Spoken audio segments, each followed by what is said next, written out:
ఎడుగూరి సంధింటి జగన్మోహన్ రెడ్డికి కలలో కూడా ఊహించని ఘోర పరాజయం ఇది. వైనాట్ 175 అంటూ రాష్ట్రాన్ని క్లీన్ స్వీప్ చేస్తామన్న వైసీపీ అధినాయకుడు ఇప్పుడు 10% కంటే తక్కువ సీట్లతో సరిపెట్టుకోవాల్సిన పరిస్థితి. కర్ణుడి చావుకి 100 కారణాలన్నట్లు జగన్ ఓటమికి ఎన్నో కారణాలున్నాయి. తను చెప్పిందే వేదం, తను చేసిందే పుణ్యం అన్నట్లు విపరీతమైన ఆత్మవిశ్వాసంతో దూకుడుగా వెళ్లిన జగన్ బొక్కబోర్ల పడ్డారు. సంక్షేమ పథకాలు మంత్రం మాత్రమే జపిస్తూ రాష్ట్రాభివృద్ధిని, ప్రజల ఆకాంక్షలను నిర్లక్ష్యం చేసి తిరస్కరణకు గురయ్యారు. విపక్షాన్ని ఉనికి లేకుండా చేయాలనే రాజకీయ కక్ష సాధింపు బూమరాంగ్గా మారి కోలుకొని దెబ్బతిన్నారు.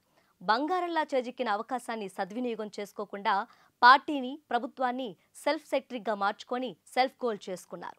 వైసీపీని ఇంటిబాట పట్టించిన ప్రధాన కారణాలపై స్పెషల్ ఫోకస్ మీకోసం.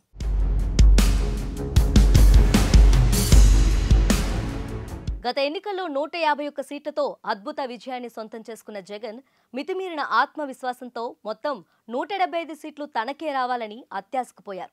ప్రజాస్వామ్యంలో విపక్ష పాత్రను పూర్తిగా విస్మరించారు.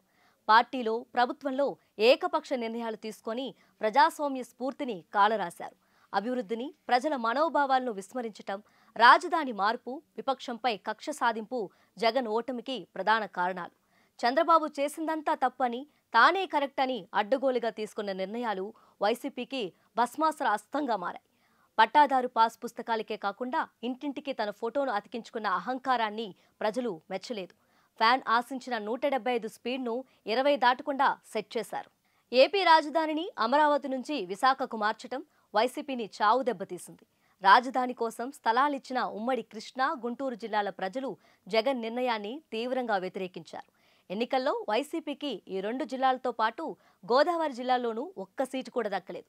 విశాఖలో ఎగ్జిక్యూటివ్ రాజధాని, కర్నూలులో హైకోర్టు అని చెప్పిన జగన్ అక్కడ కూడా ఆ దిశగా చేసిందేమీ లేదు. దీంతో ఉత్తరాంధ్రలోనూ, రాయలసీమలోనూ వైసీపీ భారీగా సీట్లు కోల్పోయింది. శ్రీకాకుళం, నెల్లూరు, నంద్యాల, విజయనగరం జిల్లాల్లోనూ వైసీపీ తుడిచిపట్టుకుపోయింది. ప్రతిరోజు సంక్షేమ పథకాల మంత్రం జపించిన జగన్ రాష్ట్రాభివృద్ధిని పూర్తిగా నిర్లక్ష్యం చేశారు. రోడ్లు, పరిశ్రమలు, విద్యుత్, ఉద్యోగాల కల్పనను పూర్తిగా గాలికొదిలేశారు. బటన్ నొక్కి డబ్బులను ఖాతాలో వేసి చేతులు దులుపుకున్నారు. కడప జిల్లాలో బ్రహ్మిణి స్టీల్స్ కు 2 సార్లు శంకుస్థాపన చేసిన జగన్ తర్వాత ఒక్క అడుగు కూడా ముందుకు వేయలేదు. యువతకు ఉద్యోగాలు లేకపోవడంతో పొరుగు రాష్ట్రాలకు వలస వెళ్లారు. విశాఖ నుంచి కంబోడియాకు 100 మంది యువకులు ఉపాధి కోసం వెళ్లారంటే నిరుద్యోగ తీవ్రతను అర్థం చేసుకోవచ్చు. పరిశ్రమలకు సరైన ప్రోత్సాహకాలు లేకపోవడంతో అమరరాజా వంటి కంపెనీలు ఇతర రాష్ట్రాలకు తరలిపోయాయి. పంచాయతీలకు నిధులు ఇవ్వకుండా కేంద్ర నిధులను దారి మళ్లించారు. గ్రామాల్లో రోడ్లు, మంచినీళ్లు వంటి కనీస సౌకర్యాలను కూడా కల్పించలేదు. దశలవారీ మద్య నిషేధం పేరుతో మద్యం ధరలను భారీగా పెంచి చెత్త బ్రాండ్లను అంటగట్టి మందుబాబుల ఆగ్రహాన్ని చవిచూశారు. సమగ్ర భూసర్వే ప్రారంభించిన ప్రజల్లో అనవసర భయాలు సృష్టించారు. టీడీపీ అడ్రస్ను గల్లంతు చేయడానికి తీసుకున్న వివాదాస్పద నిర్ణయాలు, వైసీపీ నేతల బూతులు కూడా జగన్ ఓటమికి కారణమయ్యాయి. చంద్రబాబు భార్య గురించి నిండు అసెంబ్లీలో వైసీపీ నేతలు నోరు పారేసుకోవటం, చంద్రబాబు కన్నీళ్లు పెట్టుకోవటం దుమారం రేపాయి.